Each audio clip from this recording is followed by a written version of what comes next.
Hey everybody, this is Roberto helping you create something awesome today with the amazing one and only iJustine. Hello, thanks for having me. No, thank you so much for inviting me to Camera Camp and for doing this interview. Of course. So, Justine, you've been an OG creator pretty much since the beginning of YouTube, probably even somewhat before YouTube, just like early internet.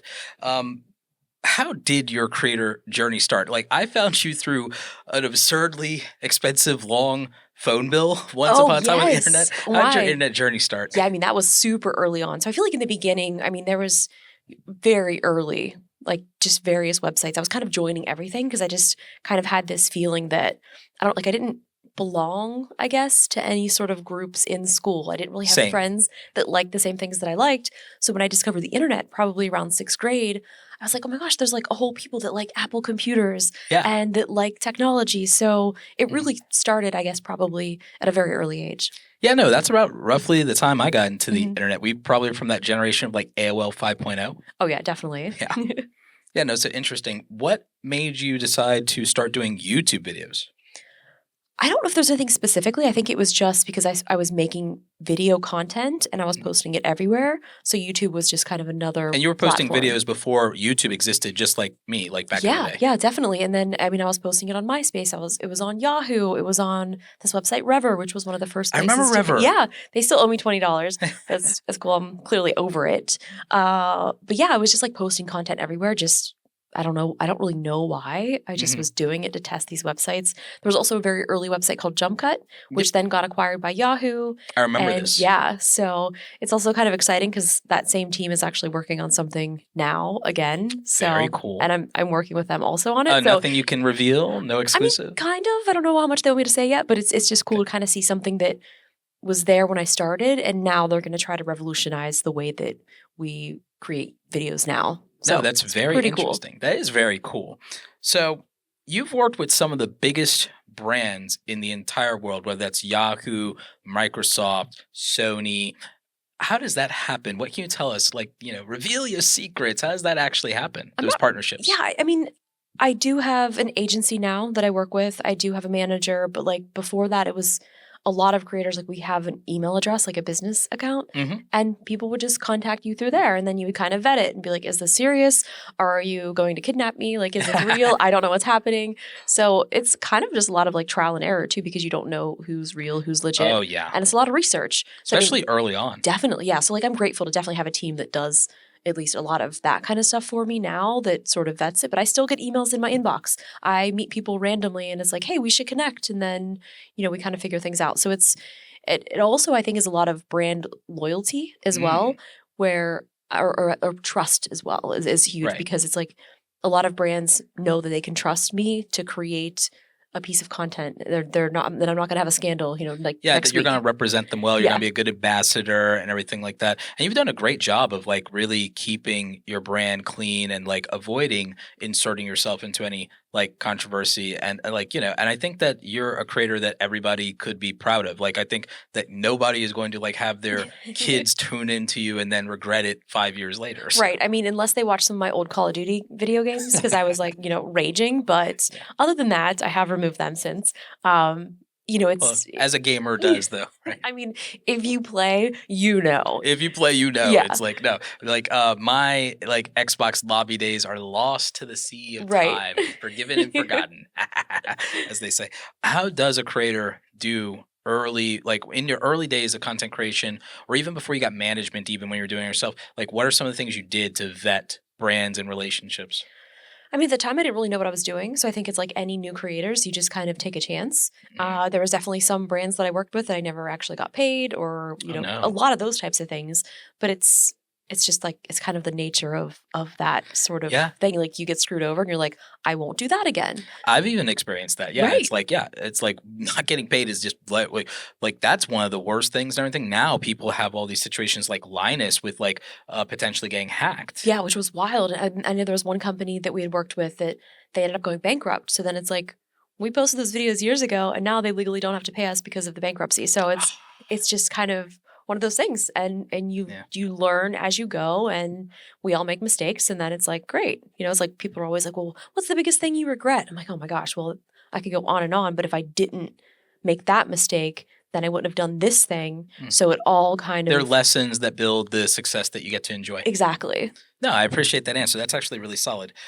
You know, we talked a little bit about the past. Like, do you have any favorite videos from the past that you like always think of nostalgically or like fondly, or that you go back to? Oh gosh, it's weird because I feel like I've had so many different phases. You have. Which is so random. And today we did like a session with Renee Ritchie, who was talking about like, keeping your channel consistent so that your viewers know what they're going to get. They don't know what I'm going to post next. They know I'm probably going to post a tech video, but that's not guaranteed. Maybe I might do a cooking video. Maybe I'm into snowboarding now. Oh, I think I'm going to skateboard this day. You know what? Maybe I'm going to start talking about that I love jujitsu. So it's like, no one knows what my channel is about. Well, it's about you. It's about the journey of iJustine. You're one of the few creators who may have earned the right to a personality brand and a personality channel. Like, and I mean that sincerely. And the fact that regardless of what you do, we do know what to expect. We know that this will be something that's filmed in a very high quality with the same level of energy and enthusiasm you bring to every aspect of your life. We know that we're going to get like a fun, earnest, sincere video from a creator that we like. Like, so there is continuity in your channel. Thank you. Well, that's good. That's good. That makes me feel better. Continuity more than consistency, and I think those two things get confused. Right. So, like, yeah, I mean, because there are things that just like are the iJustine experience. That is true. Yes, I get it. Though that actually makes sense. That actually makes me feel better because all this time I'm just like, I try. Man, I just don't have I'm not consistent in my uploads. But I guess when you put it that way, then yes, maybe there is. Yeah, absolutely. And I mean, I'm not just saying that to be flattering. I'm saying that is a teachable moment to the rest of you. That For sure. Consistency, I talk about it all the time when I try to help or coach or teach creators, but there's something to be said for continuity, things that are like, this is consistent to you regardless of what else you're doing. True. That's very, very true. Yep. With that in mind, if you were starting a YouTube channel as a rookie today, what would that look like? I don't know. Like that thought is actually really exciting because at this point I've gone through so many branding changes, this and that, just to go back, which I've actually thought about kind of doing this because I'm sort of at that point where it's not that I'm bored, but it's like I need to do something different. New challenge, new novelty, variety. Yeah, because getting comfortable is very dangerous. That is the biggest lesson that I've ever learned. So I feel like I would probably kind of start and just kind of think of like the aesthetic that I would want and just kind of start with like custom thumbnails, like making sure everything's consistent. Because right now they're sort of consistent, but when you go back through the years, they obviously are very different. So I think just being able to have a consistency would be like such a great feeling. Yeah. And you and I care a lot about brand aesthetic and those things because we started as graphic designers. Both you and I started in our background roughly around the same age as graphic designers. And so I also think that's like a real advantage when you're starting a channel or even starting YouTube is if you like do think about branding, consistent, the aesthetic, you have something that visually people start to associate with you, and then it makes your stuff easier to click on, easier to find and stand out in the sea of videos on the homepage when they're scrolling. It's something that, I can stop because that's a familiar face and a familiar design or font or color, and that's my creator, and then you click. So I like that answer a lot, and I think that is a good place for a lot of people to start with dressing to impress, start with the look. Yeah, and then also don't think too much about it too, because you're going to learn over the course of your career of like what works and what doesn't work. And what you like. Yeah, but just having like that clean, fresh start and have like that sense of aesthetic that you're going for, I think really will help. No, I couldn't agree more. I mean, I think that's really powerful, and I think that's a really good tip. So everyone take notes there. What would you say is one of the biggest challenges you've had as a creator in your career? I think it's definitely, obviously to keep going because having done this for 17 years, which is wild to think about, there's people watching my channel that aren't even 17 years old. Yeah. I think it is reinventing yourself. And like I said, like I'm kind of at that point where I'm like, I want to do something different, but something that's not too different that like my audience would be jarred by, but yet something that's, I don't know, because I think all of us are kind of having that same problem, especially with tech. It's like, and tech's gotten so good. Yeah. It is, but it's like, how many times can I review a phone that only has a few incremental updates? And I'm not talking about the iPhone because obviously, like, I love it. And I will find a way to do it. But it's like, even that though, I'm making the same video over and over again, year after year, just kind of like sometimes I'm actually wearing the same shirt. There have been times, I don't remember what video it was. It was for one of the new MacBooks that came out. As I was filming this video with my friend who was at the last one, I looked down and I was like, I think I'm wearing the same shirt as the last video.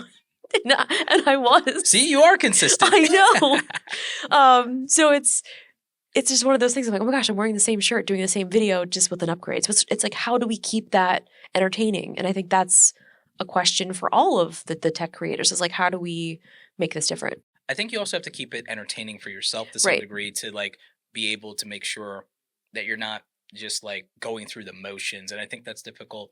I think that something that I think helps creators is when they can start to challenge themselves maybe in the way they approach their content, where you said it's not jarring for the audience, but there's also something they may not expect from you, but they're surprised and delighted by. Right. Yeah. With that in mind, okay, you've had this long career, 17 years, a long time to do anything, let alone be a creator. Over those years, like how has your family dealt with, your success, your notoriety, and just like the fact that you took a different path in life? Yeah, I mean, they think it's great. I mean, obviously, like my parents were worried at the beginning, like, well, we sure hope that she's able to like survive. And I don't think really ever told them like the hardships at the beginning because I didn't want them to worry. Oh, no one wants to worry their parents. No, it's like I'm trying to prove like I can do it. I can move out here and everything's going to be fine. But I think, in that same vein, like now it's like we're on family vacation and I'm shooting an iPhone review or I have to edit or I'm editing at the dinner table or things like that. So it's kind of just like, I'm at work. Right. But for them, it's like, it's exciting because if I had, a traditional job, I might not be able to get off time to go do these things randomly. So I can take all of my work with me. And it's like always, man, I'm like, why did we have to plan this trip around release launch schedule? I was like, shoot, because that would be the only time that like our other sister who has a traditional job was able to take off work. And I'm like, man, this is iPhone week. I'm stressed. Yeah. So that's Bree, right? Yes. Yeah. Yeah, absolutely. That's cool. What still excites you or excites you the most about being a creator after all these years? That we can do anything.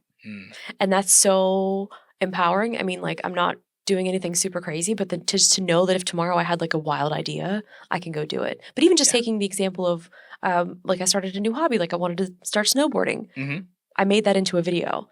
Insta360 sponsored my first video, which was great because then I was able to buy my snowboard, buy gear. And that's a perfect experience to showcase that because that's who the customer because that's who the customer would be.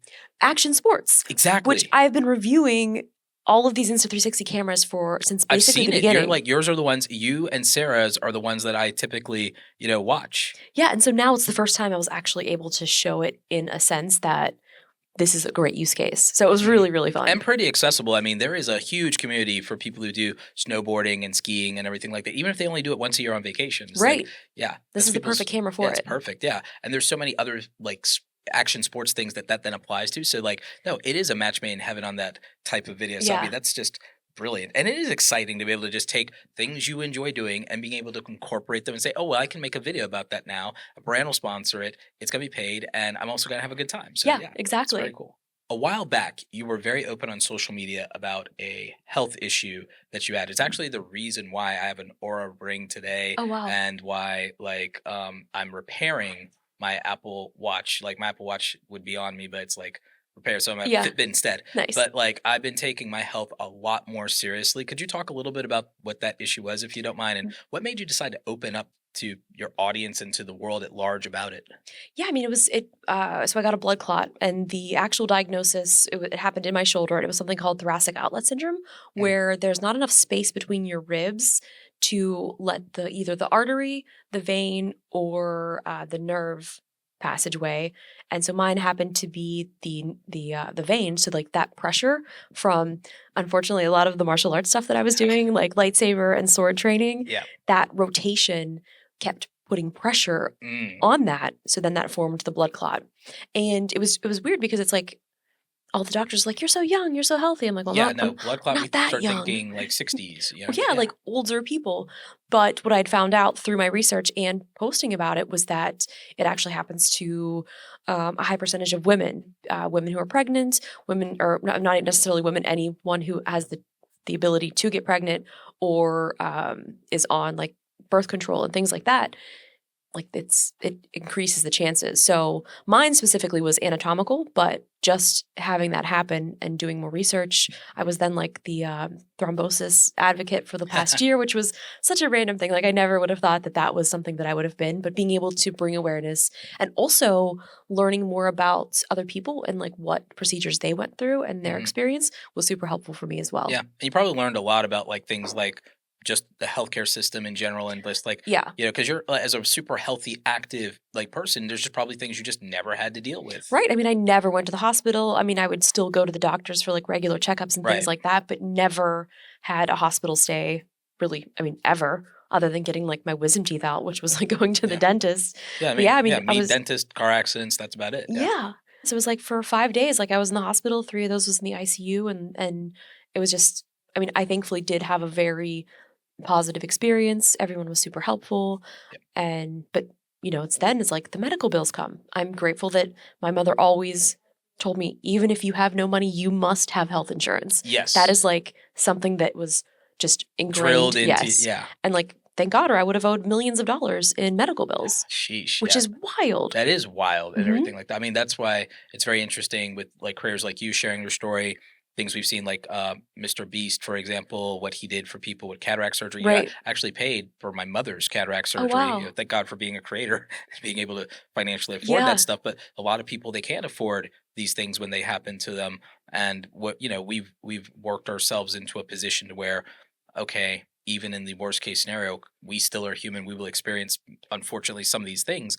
We have a way to deal with it, but most people don't have any idea. So the fact that, creators like yourself share things that happen to them, or even other people like, with what Jimmy's been doing, I think it's just like interesting that people don't realize what creators have the opportunity to do with their platform that exists outside of their content. Right. Yeah. And it's just bringing that awareness too, because it's like, I mean, I put off going to the hospital for a few days because I had work to do. Yeah. And like, that's so just crazy to think. And but that's also a normal person thing too. Exactly. Yeah. I'm like, well, maybe it'll go away. Like maybe my arm will feel a little bit better. Yeah. But then once I went to the urgent care, she looked at it. She was like, you need to get to the emergency room immediately. And I'm like, oh, okay. Well, I guess this is a thing. And never in my wildest just dreams would I've ever thought that I would have been there for 5 days and it would have been so severe, because it, like, blood clots, for anyone that doesn't know, it can be very detrimental because it could break off. It could go to your lungs, it could go to your heart, and it could go to your brain. Cause and a you could have a stroke. Yep. Yeah. And it's really scary. So it's definitely look up the symptoms and just become a little bit more familiar with it. Yeah, well, I mean, it was super brave of you, to share that. Speaking of issues and like dealing with things and everything like that, and I promise we'll get more lighthearted after this. That's okay. It's how do you deal with burnout? I mean, it's hard because now I'm able to kind of spot the signs and like I know that I'm going to be burned out. And obviously, like it's one of those things too. Is like as you're getting older, like I don't have the energy that I used to. I have to go to bed early. It's tough. Yeah. And thinking about my younger self, like I could stay up all night, edit, wake up in the morning ready to go. I'm like, oh, I gotta go to bed. It's like it's 10 o'clock. It's Young past me my bedtime. probably could literally go 3 days without sleep. Right. Like 19-year-old me could just like 3 days just like power through. Yeah. Which is still terrible for you, but like you could still survive. But for me, I think that's just like being hyperactive. Yeah. Like being a hyperactive 19-year-old. I was that kind of kid. I was that kind of kid that would like literally just probably try to stay up for 24 hours just to do it. I mean, I guess now like I really do try to have weekends and try to, I try to, like there's sometimes it doesn't happen, and then sometimes maybe I'll have a weekend in the middle of the week. So, right. Little staycation. Right. Yeah. And then I guess this is such a bad habit. And it's just at this point, I feel like this is who I am as a person. Like I will just work really hard for either like several weeks, and then I will do nothing for a week. Yeah. And then all of the stuff that I should be doing that week just builds up. And then we just do it all again. I think you'd be surprised how normal that is for a lot of people, a lot of career people, because the thing about like a very traditional like entry level job, let's say, there's like very clear boundaries. And the thing is, even if maybe you work a little bit extra overtime, there's like a very finite limit to how much more work can be done or that they can get out of you. But then when you move into like your more career or like maybe more white collar stuff or technical or what have you, there is no really upper limit to the what the work can produce. So it's harder to set boundaries or to not try to get ahead Yeah. or something like that. So, I mean, I would say it's pretty normal. Yeah, and I mean, I say do nothing, but it's like I'm still, doing emails. I'll still do calls, but it's like that main workload. I'm like, we're just gonna put that off until I'm back on the grind again. Yeah, no, I hear you. I mean, and everyone's just got to figure that out for I know. I themselves. think I may try a little experiment Mhm. and start scheduling things. Like, what is going to happen if I actually work a set number of hours? Like, we'll see. It's not going to work for me. I already know it. No, but you might get close. But the thing is, Yeah. you might get close, which means it might get incrementally better. Yeah. Just like tech. It's true. So you said in the past that you're in your analytics, your main demographic seems to be young women and girls. What do you hope that they take away from watching you? I think that's just being yourself. Mhm. I've just from the very beginning, I've just like this is it. Some people tell me I'm too excited. I'm like, well, I'm so sorry. Like, Oh God, I'm so sorry. The worst thing to say about someone in the world ever. I never really had other females to look up to that were in tech Mhm. until, a little bit later on, which was so Yeah. great. I mean, there's a woman, Amber Mack, who I was a huge fan of back in the day. And so just seeing everything that she has done and kind of paved the way for a lot of women is great. And I just think that, I want other girls that are like, want to code, want to play video games or Yeah. into tech, editing, whatever it is that, may predominantly be male dominated. Like, it's Yeah, fine. my sisters Yeah. were like that growing up and everything like that. I don't have daughters, and like I don't necessarily believe in role models. Mhm. But if I had daughters, I'd be perfectly happy with them watching your content. Yeah. I would definitely hope that they watch your content and become fans of yours because I would know that they have like a good example. I'd know that they have someone that I'm not stressing about what's going to happen, Right. or Yeah. are they going to be a bad example? Or are they going to tell them something that contradicts what I believe? Like I wouldn't have to think about that. And so I think it's like wonderful that there are so many creators like you that people and parents can put their trust in to know that, hey, my kid is like safe with you and, it's not going to go sideways. I've seen some things that is on the YouTube Kids app from Mhm. my niece. She's like 3.5 now. Mm. And it's so like, I don't want to like bash other creators, but some of it is like, I'm like, she should not be watching this. Yeah. Like, it's a lot of mindless Oh, nonsense. believe me, I Which know. I'm like, I feel like there's so much other content that could be surfaced. Like, there's a place and time for that, but it's just a consistent stream. I've considered if I have children, literally moving to an island that I would have to conquer, eliminating all access to the internet from it entirely, Right. and just squatting there until they're 18. Yeah. And then trying not to burn down the rest of the world. Right. I mean, I just wish that there was like something educational in between like the nonsense that she's watching, but she Yeah. loves it. And like watching her watch, it like kind of makes me understand like what people are doing and what kids are watching. And how it's going to progress. And so I wish Yeah. we had more investment in like meaningful education content. We grew up on like PBS Kids and stuff like that. Right, yeah. And it was great. Mhm. Like and Like Sesame Street and like all those types of but things. also stuff even in between that didn't like talk down to us. Stuff like Wishbone, for example. I missed that. Yeah. That show Mhm. was so great. Like things like that. Things like The Storyteller Yeah. that treated young people like they are just young people, intelligent, thoughtful, Mhm. curious, Yeah. excitable, and capable of learning and growing. Yeah, it's like a lot of this is just like people my age like running around with like fake dolls yelling and just like screaming and doing weird stuff. I'm Yeah. like, I was like, why is she watching this? There's so much other things that she could be doing, which then made me think, do I need to start a kids channel Mhm. that is doing some sort of educational stuff focused towards kids? So that was Mhm. like, Maybe in the future, maybe that's a Maybe. partnership, or maybe that's a company that you build that does that. yeah, because I just feel like there's so much more that you could be teaching kids Mhm. in that same way that they're like enjoying it. But like, I don't know. You ever decide to build the next PBS Kids and give your boy a call? It's like, I'll help. will. Yeah. So like Maybe that'll be my retirement plan. maybe that's our retirement plan. Maybe that's like our retirement next Yep. stage of our creator life and everything, from the old folks home, the retired YouTubers home. Yep, Right? yep. Come visit us making content for children. We'll sit on the porch and drink lemonade and like wax poetically about our careers, right? Right. Like, so recently you actually did a partnership with Condor Blue. Yes, And yeah. everything like that. We actually see the They're merch right over here. there. There they are. And you got to do your own cables and wires. And it's like, this is really dope. And you're like, one of the faces of the brand now. And like, how does a partnership like that happen? That was like super random because I had been working with Armando, who worked a lot with Lucas from Condor Blue. And then Mhm. they were just like, I was Our joking friend around. Armando. Yeah, and I was like, man, it'd be so cool if we made like pink cables. And they're like, we could do that. they're like, what color pink do you want? And I kind of sent a color pink that was like my favorite. And then Yeah, it's your hot pink, your signature hot pink. yeah. And do you know the hex value for your pink? So this used to be my favorite color was FF1CAE. That used to be my favorite. I'm not sure the hex on this one, but it's probably pretty similar. See, that's how you know you're a graphic designer. I know. I even bought like, I think the domain for it. Like I was obsessed for a while. But yeah, no, it's been super fun. And it's interesting because some people are like, well, can you make another color? I'm like, that's not the point. The point was I wanted pink cables. Yeah. And there definitely is a niche market for it. But I also liked it because like people aren't going to steal your cable unless they have the same one because it's very identifiable. Yes. I also love that they're super high quality. And yeah, it's been so much fun because I really don't ever have merch, which is— I've noticed that. I know. It's probably my biggest downfall, but every time I start doing merch samples, I get a bunch of stuff and I'm like, I don't like any of this. Yeah. And I'm like, I wouldn't wear this, so I don't want someone else to wear it. And you don't want to push anything on your audience that they won't like and they won't like enjoy. I'm sure it'd be perfectly fine, but I think my standard was set too high that I just gave up. There's nothing wrong with having standards on top of having boundaries. More creators should actually have standards and boundaries in terms of who they work with and what's acceptable to them and what they're willing to put their name and their brand behind and what they're willing to sell. Yeah, definitely. Yeah. So with that in mind, how do you run your creator business? And you can tell us a little tiny bit about your income streams. You don't have to tell us how much, but I mean, obviously, I think for a lot of us, like I treat kind of AdSense as like a salary. Like that's going to be pretty consistent, throughout the year of like the ups and downs depending upon CPMs.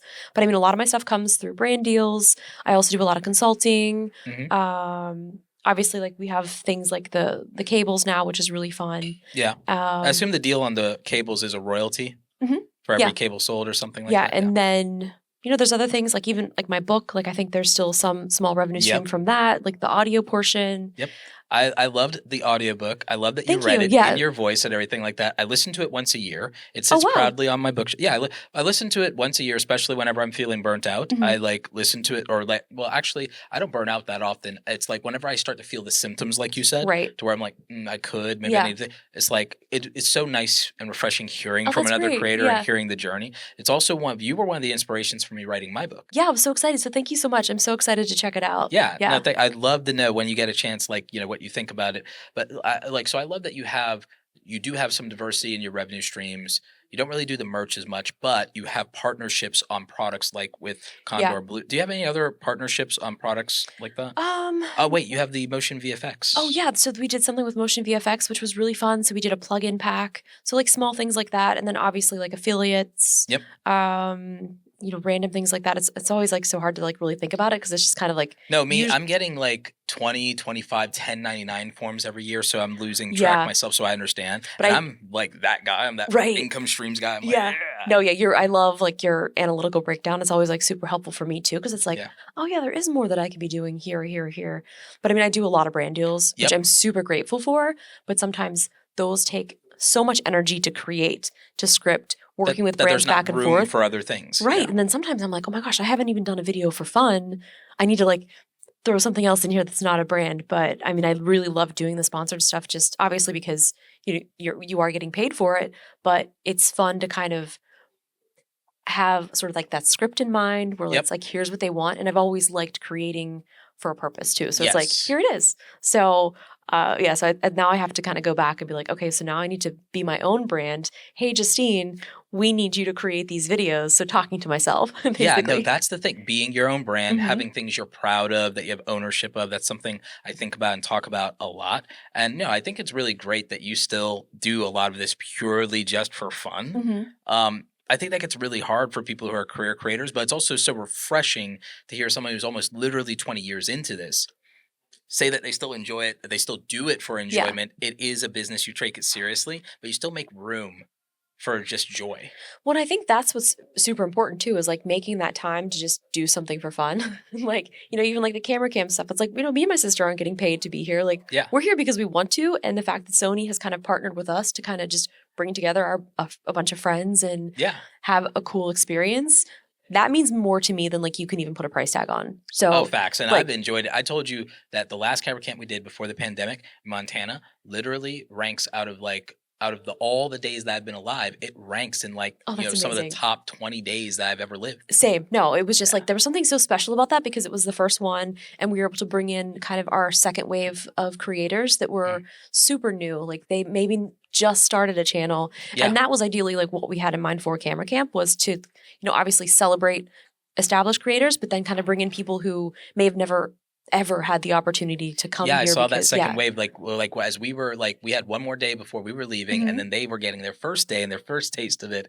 And so now that was cool. And they were so excited. And it was so fun because we had that little crossover where they could still meet some of you guys. Exactly. And it was just like, that's the ideal situation. Yeah, but, that's perfect. So I think, in the future, I mean, we're still coming off of COVID. Like this is still, like, I mean, like I guess everyone likes to say the pandemic's over, but it's still, the world reopened. There's a difference. It did. Like, yeah. I mean, it's still there. It's still a big part of like something that we're gonna have to move forward and get through. And I think everyone's kind of figuring that out. So the we new definitely normal, exactly. So it's like we wanted to kind of keep it smaller. And it's nice because we're in San Diego, which is where Sony was headquartered. So it was kind of easier to get everyone together. Yeah, a lot more convenient. Yeah, absolutely. And it's beautiful out here, minus the rain. Yeah, I see some sun out there now, so that's nice. Yeah, no, that is nice. What would you like to see more of in the creator space? More of? I mean, I think more positivity, which I feel like I do see because that's the only stuff that I follow. Fair. And then I kind of step outside of that and I'm like, oh my goodness, it can be scary, So I think positivity is very important. I've had to curate my feed. I've had to mute a lot of Twitters. Same. Right. Or just like, okay, I'm out. Like, and there are things that like, I learned the 3 years of being depressed during the pandemic. Literally, I talked to you a little bit about that last night. Like, I was just literally in this like depression for almost 3 years. For me, being able to turn off almost all of it, and just almost to a degree go away, and then sit down every morning and write my book for like 9 months and go through the publishing process, learn new things again, learn this like I found myself finally looking forward to waking up in the morning knowing that I'm going to write my book for an hour. That's awesome. And then I'm going to do the self-publishing journey, and then I'm going to learn new things again, and that I wasn't having my head invaded by all this negativity, like you said. So I like had to curate my YouTube feed so I wasn't seeing negative content or news and stuff like that. As much as I love Phil, Franco, I had to Phil, I need a break. Phil, I need a vacation. I'll see you when I get back. Yeah. And just stuff like that. And it made a difference. It's like, I think that you could look at so many negative things in platforms, and then that could distort your view of the world. And then if you just chose to look at the positive things, people might think that's naive, but it's like you're creating a headspace for yourself that makes you much more functional, much happier, much more easy to cope with the real things in your life that you can't avoid. Yeah, definitely. You can't avoid. So I say, avoid the negativity you can, and then gear yourself up so that you're, stronger and happier when there is negativity you can't turn off or walk away from. No, that totally makes sense. And I think the pandemic all taught us a lot, and I think it aged all of us maybe like 40 or 50 years in those 3 years. Well, that's where my gray came from. My gray was pandemic gray. Nope, I get it. Yep, at least mine's hidden in the blonde. So I keep telling you, you could rock your Khaleesi. You could do it. Like, you pull it up. Speaking of pulling things off, what does it take to get to 1 million subscribers on YouTube? Everyone's dying to know. What does it take to get to 1 million subscribers on YouTube? Not quitting until you get to 1 million subscribers. That sounds about right. That's basically it. Because even my sister, she's been doing this forever and still hasn't hit 1 million. And it's interesting now because it's like subscribers still, it seems like a vanity metric. Just hearing Renee talk about how YouTube is functioning as a whole. Yeah, subscribers is important, but it's about that audience retention. It's about that home feed, and viewer response. And curating what, I guess, finding that audience of people that would watch that, but are also watching similar content. So it's all very different. The similar content thing is, I've been looking at that. I actually am very proud of everyone who said that they stopped looking at analytics, even though I'm the analytics guy. Yeah. Last night that we were talking with everybody. And I know why you guys don't look at the analytics as much, and it makes total sense. I did look into something with Jenna's stuff. I genuinely believe she could hit 1 million with 5 breakthrough videos, because I figured out that to some degree, I figured out a ratio metric of just human behavior called the 1% rule of, if you 1% of these people that view content become subscribers, and it still matters even at the 1 million plus mark. It still works out because just human behavior stuff. I figured out that you can ignore YouTube analytics in proportion to the amount of understanding you have of your audience. And then if you understand your audience to a degree to where if you have a couple of breakout videos, most of your audience will come from a handful of videos is what I've Right. seen. Yeah. You've It's seen very that too? Yeah, it's very interesting too. And it's like, even now, it's like I haven't been able to post as consistently as I want to. So it's like now knowing that when I'm going to have free time again to create, it's like I've got a plan. Yeah. And I know the things that they like. It's just I haven't been able to create that type of content. And it's also hard because I know that they really love Apple content. They also really love gaming stuff too. Mm-hmm. But they also like cooking videos, which is so weird because it's I like such love, a I don't I know know. like I love your cooking videos, the but it's like, cooking. well, it's again, we're excited to see you, and it's like also, it's we all love food. Right. So I'm gonna kind of start doing like a food tech Mhm. that's like geared I around could like see kitchen that. stuff, A like smart kitchen. I would higher. love to Yeah. watch a. I bought a house in 2021. I'd watch a smart kitchen. Right. Now Yeah. my bank account won't thank me. No, exactly. But this is also like, okay, is this worth it? Like Yeah, that kind of thing. fair. So I'm definitely excited to do that Mhm. and just kind of start like scheduling out some content that is not as timely. And I think that's the problem is I'm so stuck right now in there's an embargo for this. You spend 2 weeks doing 2 videos for an embargo. And I'm like, well, now I have no content. I miss the evergreen stuff when that happens. Right. Yeah. So that's where I think the next month we're going to focus on banking that type of content for times where, we Yeah, don't. no, the evergreen content in between that carries you through. The thing is, with your personality, even the non-tech videos, here's what I think. The non-tech videos that show lifestyle and personality stuff from you and are fun are timeless. And so Right. they can keep getting views and people can watch them whenever, like, they're missing you or they discover you from the first time. And like those timeless videos still, and they probably still get a lot of views and bring in a lot of new subscribers. Yeah, it's also so weird. I mean, like I briefly look at analytics just to know, like, okay, someone's still watching. Yeah. Oh, we're losing subscribers this month. Uh-oh, got to do something different. Yeah. But I don't ever do a deep dive. Mhm. But I do feel like, even though I'm anti-analytics, that I think it is good to go in there because as long as you make it healthy. you have to make it healthy. But I had an unhealthy relationship with it at the No. beginning. And I knew I'm one of those people that I have a super addictive personality, which is like, it's very dangerous. I've noticed that. Very dangerous. And I know that. So it's like, I stopped drinking caffeine and I won't touch it. I did the same thing. Yeah. I still do a little bit of Starbucks, but like, yeah, I had to suffer through the pandemic sober. Yeah. No, I stopped. Actually, was I drinking? I was trying to think. No, I was sober during the pandemic. Yeah. Yeah. But it was, it's just wild because it's like, it's just a shift. You know, it's like, instead of telling people, no, I don't want to drink, it's like, I don't drink. And that's like the bottom line. Yeah.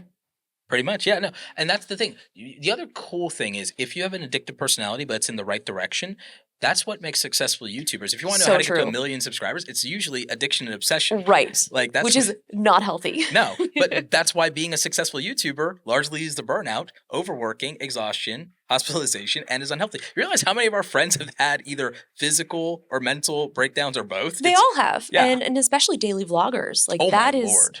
I mean, it's so sad because I've seen so many people I've seen the rise and the fall, and it happens every single time. And if they're able to do that and not make yourself ill, that's incredible. Yeah, it's incredible. It's also super rare. Yeah. Speaking of super rare, like your sister Jenna is just like a joy. She's the best. She is the best and everything. Like my favorite sunset photographer as well. But like you both started a podcast a while back, Same Brain. Yep. I love that so much. And it's like this great dynamic. And like, what's it like? Why did you guys start the podcast? And what's it like working with your sister? So I started, oh my goodness, that lens is ridiculous. That's the 600, right? There it is. Is that the 600 millimeter? Yeah. So during the pandemic, this was for my iPad review. Mm-hmm. In the Apple commercials, they said, if you have an iPad, you can start a podcast. And I was like, but can we? Yeah. So I had this microphone from Apogee that you just plugged in, and it was super high quality. So I got another one, got a second iPad, had Jenna record into the other iPad. I recorded into one, and we started our podcast basically just because I wanted to see if we could do it. Yeah. And then we came up with the name, and then we had a logo, and then it just became a whole thing. And then we just started doing it. And we still don't technically have a sponsor, mostly because I never want to give up rights, and I didn't want to join a network. And that's kind of what you have to do. So you're for smart podcasts. for doing that. You're so smart. You own almost all your IP. Well, yeah, but we're not making any money. So then there's that. Well, you I still have mean, the AdSense we still side. make AdSense, yeah, but And then it's there's new stuff with YouTube Podcast coming where you're going to. that also and video on Spotify, Yes. which has been pretty awesome. So I mean, we're definitely making money, but like I mean, we run a pretty expensive podcast. Oh yeah, no, the production is pretty sick. It's like no, so it's like, is it profitable? No, definitely not. It's a loss not leader. at this point, because paying for an editor, paying sometimes for someone for their day rate of helping us film, depending upon that. At that point, it is more of a passion project. Yeah. And like, obviously, I mean, I know it'll be something, or maybe it won't. It's just we do it for fun. And then also that we can still post some of those clips on like Twitter, which I can still monetize there. So there's definitely ways. Yeah. And it's fine. I mean, maybe one day it'll be profitable. Look, I think it'd be great for plugging like stuff where you get like a royalty, like the Condor Blue stuff. Sure, yeah. And like more sales of your book and the audiobook, especially with the Amazon bounties from that. I think because if people are listening to you, a lot of them, I bet you the majority of the podcast listeners don't know you have a book and that's an audiobook. Yeah, so like, no, that makes sense. Yeah. I definitely do need to do an update to the book because so much has happened in between there. And it's a memoir. So it's like, yeah, I think. Yeah, it's like, oh gosh, where do we leave off? It would be so fun. Yeah. Speaking of fun, I've had fun watching you interview people, and you've interviewed some huge names and everything like that. You've interviewed like Sundar Pichai, I think Neil Mohan recently, the new head honcho of YouTube. So you've interviewed like the CEO of Google and the CEO of YouTube. What's it like to do those interviews, and how does that happen? I mean, a lot of times it's just the brands will reach out and say, hey, will you interview so-and-so, or will you interview our CEO? I'm like, yeah, of course. Like, hold on a second. Let's sync up on schedules. And it's fun too, because I don't ever take them as I'm interviewing like a CEO. I'm just interviewing a person. And it's just like, you're chilling. Like, you're just hanging out. Like this. Yeah. It's like, we're just sitting in some beach chairs. And I think that's kind of the bottom line, is that like they are a person, but they're also in charge of, a huge company. And have this responsibility and stuff like that. So it's just really fun to kind of experience that. And I know a lot of times when I am working with people, like they want to see a list of questions up front. So it's like you do have to kind of prepare for it. And then obviously do a ton of research, make sure you're covering all the bases and things like that. Yeah, things that make them feel comfortable, things that like might get them excited and stuff like that. And definitely check the news before you talk to them in case some sort of crazy news is break that you need to cover. Yep. Or something you need to avoid. Yes. Yeah. Speaking of which, and people being people, and what do you wish more people knew about you outside your content? Wow, I don't know. I mean, I think now I'm getting too many hobbies, which is also a problem, but it's like that keeps me sane. It's like, I know we've talked about how much jujitsu is a big part of my life, and it's like being able to just go on the mat and, basically fighting for your life, a couple hours a day makes the rest of the day seem so much easier. I'm actually, there's a place up the street from me. I'm on a fitness journey now. I'm prepping my body to actually go back to martial arts. Oh yeah, you definitely should. Have you trained before? Yes. Oh, cool. Yeah. American karate, and then I also did taekwondo. I was much younger. Yeah. Much younger, Roberto. Well, it's nice now because like there's a bunch of older people at the gym too. So it's like you can kind of gauge, and then, even rolling with like a bunch of like younger girls, I'm like, oh my gosh. I was like, I just want you to know I'm your elder. Like, be gentle. But it's fun too because, I'm not going here to compete. I'm just going to learn, and, letting people know, hey, I'm just drilling today, or like, I have an injured knee from snowboarding last week, or things like that. It's just like being able to go drill and learn something new is so much fun. You like being a learner, don't you? I do. Yeah. Which is crazy because I was terrible at school. Terrible test taker. I hated learning because it was like stuff that I didn't. It was stuff you weren't interested in. I was not interested. I could only do it if I had a teacher that I really also liked and wanted to also impress to some degree. Right. So I very much have some degree of a people pleaser personality, which a lot of people don't notice that. And so I wanted to impress those teachers. I liked them. I like having conversations with them. And then they would challenge me, and it would make me smarter, make me more excited about things. So if I enjoyed the teacher, I could become passionate about the subject matter. Or if I was naturally passionate about it and a teacher didn't discourage me, I could do well. Yeah, and I think it's also learning on your own terms. That was it. I would go back and learn all of that stuff if I could do it in a different way. Yeah. And I think now schools and teachers and people understand that people learn differently, and like they really cannot help it, where a lot of the kids, even thinking back to school, like they were acting out, myself included, because like we could not function, or like bored, or like we already knew this, or like we just weren't able to be in this setting. And I think, now people are kind of changing ways of learning. Yeah, I think people have like seen it enough and like have come to understand it and tried to accommodate those things more. And yeah, I a little late for us, but you know, good for Right? everybody else. But now we can just learn at our own leisure. It's like my next hobby is well, not necessarily a hobby, but my next project, Mhm. I want to get scuba certified. And I'm Ooh, a bad swimmer. So now I need to start going I'm and, working on that yep, as well. I'm yeah, like not the strongest. I can survive if for a while, yeah. but yeah, I and a friend of mine really wants to go scuba diving. I'm like, okay, I have to become a strong swimmer first. Yeah. Well, you don't have to be that strong because you do have like Well, flippers, I want to be but because I'm paranoid. My well, no, anxiety you can't for take sure. No, I mean, you it. definitely need to be able to like tread water and do certain things. So I'm checking things off that list to Yeah. get prepped. Same, same. We're wrapping up here. I would love if you could give 3 pieces of advice to new creators starting out in the space. Yeah, I mean, I think really when you're starting out, like, don't think too much about it, even though I feel like that kind of contradicts my, oh, I want to have like a good aesthetic, a good Yeah. brand. But yet, when you do kind of overthink it, you're never going to start.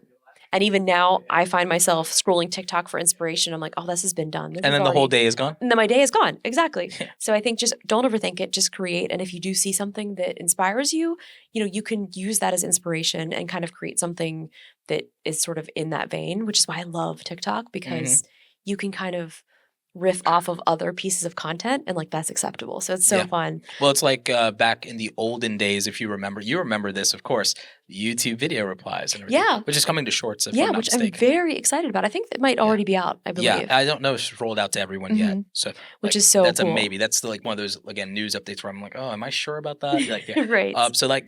No analysis paralysis. That's a good one. 2 more. I think just being consistent, like whether that's, you know, weekly, monthly, just not quitting. Yeah, Like that for me is my consistent. Like showing I'm up. not going to quit. I'm going to be there.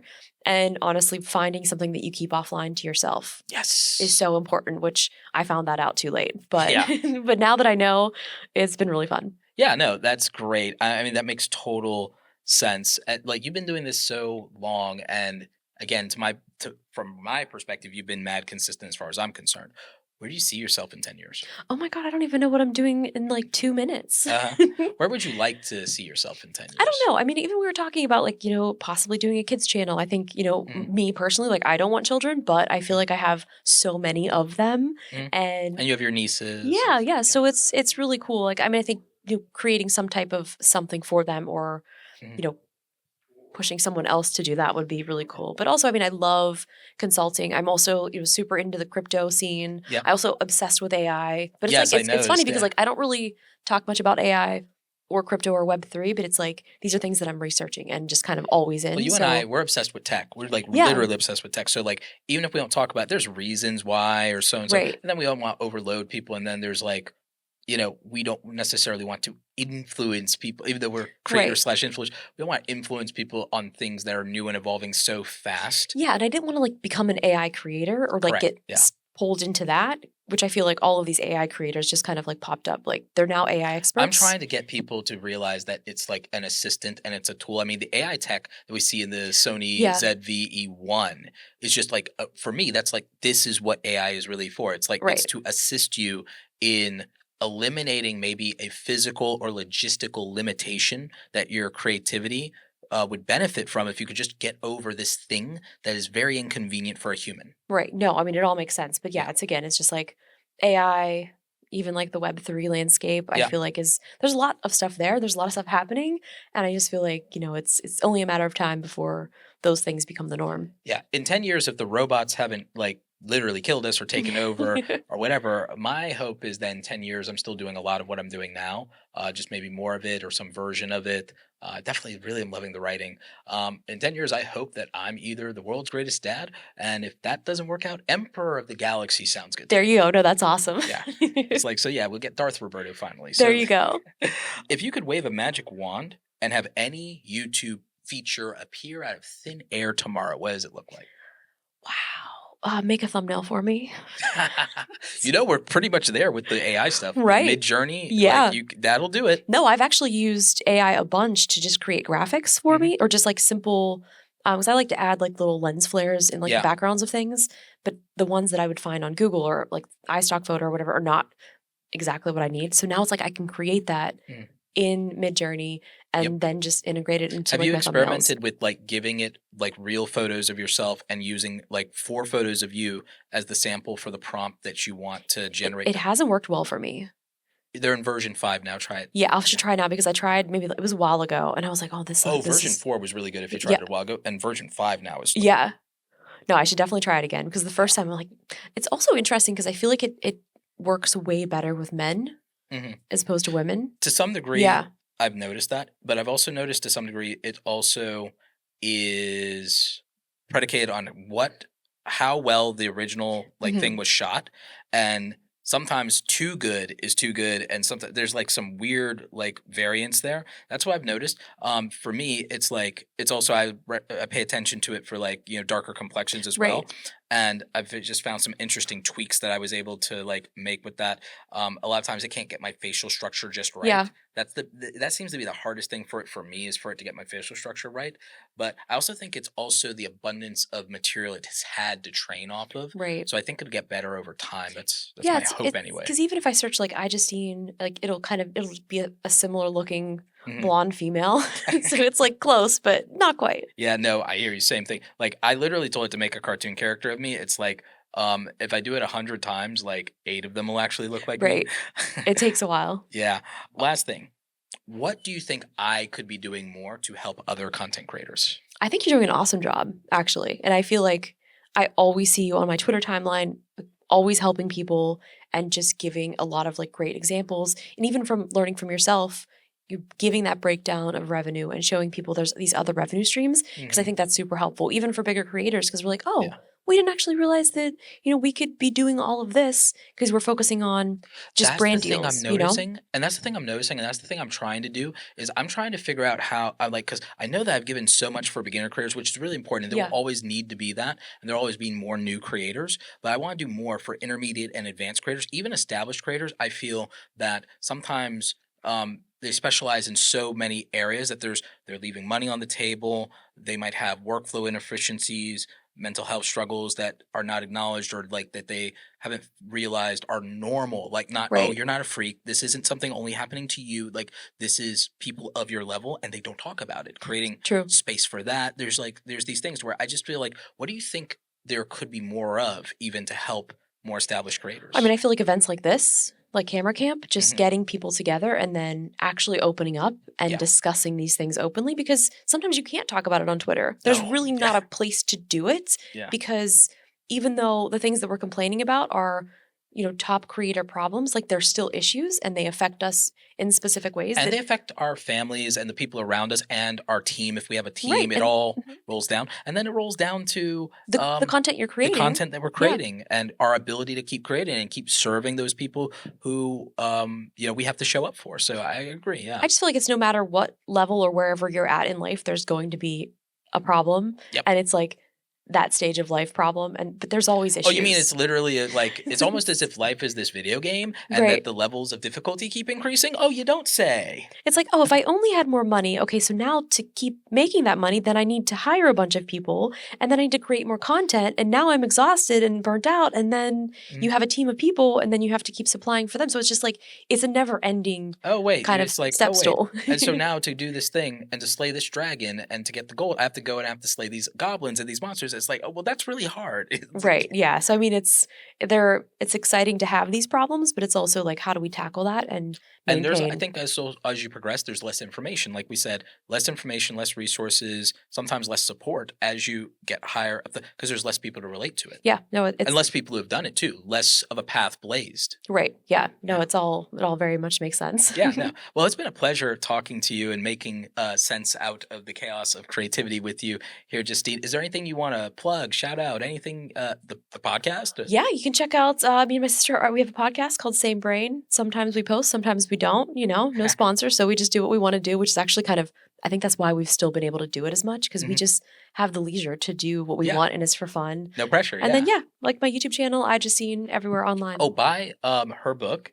You'll love it, especially the audiobook. You can get mine as well. And no, thank you so much. And thank you to Sony and to Camera Camp. And it's been a pleasure. Thank you so much. Yes. And thank you for the incredible interview. You're always so awesome. And I'm such a huge fan of your work. And thanks for helping all the creators out there. Yeah. No problem. My pleasure. Same. Thank you. All right.